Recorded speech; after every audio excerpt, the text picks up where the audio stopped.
തിരുപ്പിറവിക്കാലം, പ്രത്യക്ഷീകരണം കഴിഞ്ഞു വരുന്ന തിങ്കൾ.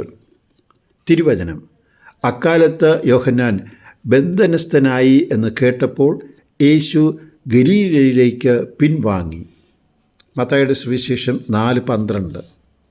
ഇന്നത്തെ സുവിശേഷത്തിൽ 2 പേർ ബാറ്റൻ കൈമാറുന്ന രംഗമാണ് നാം കാണുന്നത്.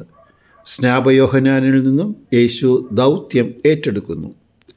മാനസാന്തരത്തിന് യോജിച്ച ഫലം പുറപ്പെടുവിക്കാത്ത വൃക്ഷങ്ങളെല്ലാം വെട്ടി തീയിലിടും എന്ന് പ്രസംഗിച്ച സ്നാപയോഹന്നാനെ ഹെറോദോസ് രാജാവ് ആദ്യം കാരാഗൃഹത്തിൽ അടയ്ക്കുകയും പിന്നീട് വധിക്കുകയും ചെയ്തു.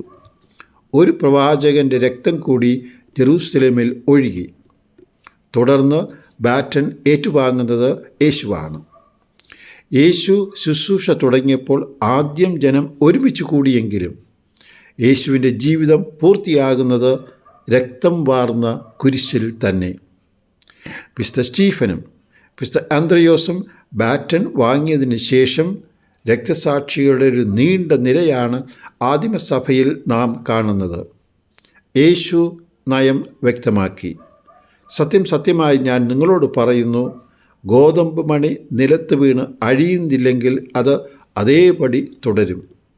സ്വന്തം ജീവൻ രക്ഷിക്കുവാൻ ശ്രമിക്കുന്നവൻ അത് നഷ്ടപ്പെടുത്തും. കൈമാറുവാൻ യേശു ഇപ്പോൾ നീട്ടുന്ന ബാറ്റനിൽ രക്തത്തിൻ്റെ കറയുണ്ട്, രക്തത്തിൻ്റെ മണവുമുണ്ട്.